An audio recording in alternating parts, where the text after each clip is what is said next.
ભીમનગર વિસ્તારમાં જે લોકો વસવાટ કરે છે એના માટે કોર્પોરેશન દ્વારા અગાઉ ઘણા સમયથી સરકારશ્રીની જે પીપીપી યોજના હેઠળ સ્લમ રિહેબિલિટેશનની પોલિસી છે તે મુજબ અગાઉ પણ એક વખત ટેન્ડર કરવામાં આવેલું હતું, પણ એ ટેન્ડરના અનુસંધાને સમય મર્યાદામાં કામગીરી પૂર્ણ ન થતાં કોર્પોરેશન દ્વારા અગાઉ એ ટેન્ડર રદ કરવામાં આવેલું હતું.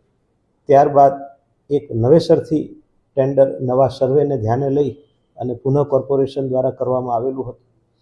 હાલમાં જે રજૂઆત છે એ ટેન્ડર ઉપર હજુ કોર્પોરેશન દ્વારા કોઈ નિર્ણય લેવામાં આવ્યો નથી.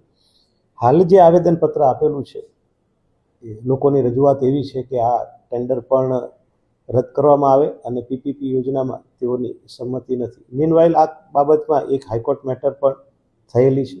નામદાર હાઈકોર્ટે તાજેતરમાં એનો એક મીડિયેશનનો ચુકાદો આપેલો છે.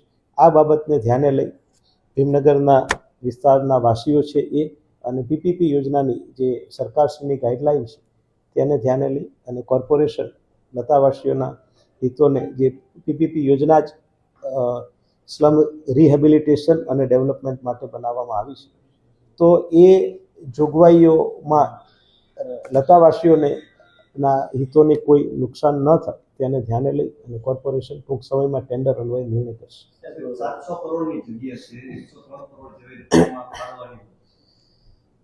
700 કરોડની જગ્યા છે એ આ બધા લોકોનું કિંમતને વેલ્યુએશન છે. રાઈટ, જગ્યાના વેલ્યુએશન બાબતે કોઈ કોમેન્ટ એટલા માટે ન આપી શકાય કે આ દરેક વ્યક્તિના પોતાનો જજમેન્ટ અને એનો પ્રશ્ન છે.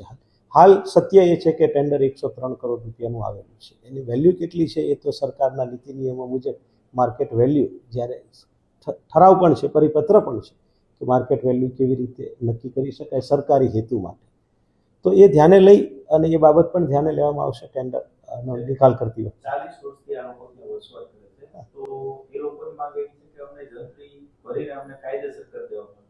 આ સત્ય છે એની જે રજૂઆત છે. પીપીપી યોજના અંતર્ગત સરકારે સ્લમ રિહેબિલિટેશનની પોલિસી બનાવી છે.